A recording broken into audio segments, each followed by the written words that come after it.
development charges, are a tool that the municipality has, and under the idea that growth should pay for growth. So when you're building out a new suburb, there's a cost to that, to building new roads, to putting in new infrastructure, and then to down the line be servicing that. So with the garbage collection, snow plowing, road maintenance, all of those things, and it's been proven time and again that the bigger the sprawl, if you will, the higher the cost to maintain it, and that, in fact, those types of developments don't pay for themselves. So an example that I use, I grew up in Mississauga, which is mostly sprawl, and they went through a period where they ended up having to double their development charges because they realized that they had low development charges for a long time, and that but that's only sustainable for so long, and then all of a sudden it's like, oh yeah, we have to start replacing piping underground, we need to start replacing roads, and it's not paying for itself anymore. So communities go through that, and the provincial government as well, under Bill 108, made some changes to development charges, and they used to be able to help also pay for soft services, which are things like your libraries, community centers, parks, and so those have been pulled out to be called a community benefit charge, and so we're still figuring out how those things are going to mesh together. Right.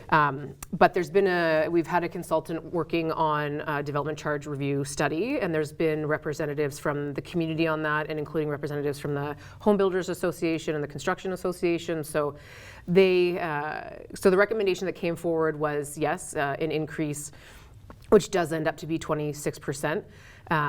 It still puts us at a very competitive level when we're compared to similar communities that have similar rates of growth. The spokespeople that we talked to about the increase, who expressed some concern, the concern was more about can they have it phased in rather than have it overnight? Sure.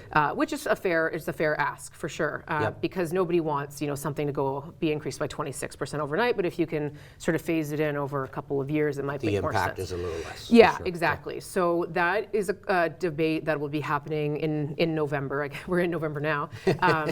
But that's going to be happening later at a council meeting this month.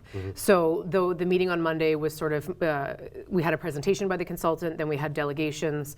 The one delegation spoke, again, in favor of the idea of increasing development charges, again, about the timing and can we make sure that we're mitigating any negative impact. Right. And then there was other community groups that were, wanted to make sure that we pursue this increase in development charges because we need to make sure that new growth is paying for itself and that taxes aren't being raised in order to take care of things that the developers should be paying for. And it is kind of a tricky slope because developers, if they are paying additional development fees, they're going to recoup that, and the way they recoup that is through perhaps increased house prices. It gets built into the price of the house. Yeah, for so sure. that's kind of tricky too, right? It is, and we know that our housing prices have been going up. So there's a lot. I mean, I don't know.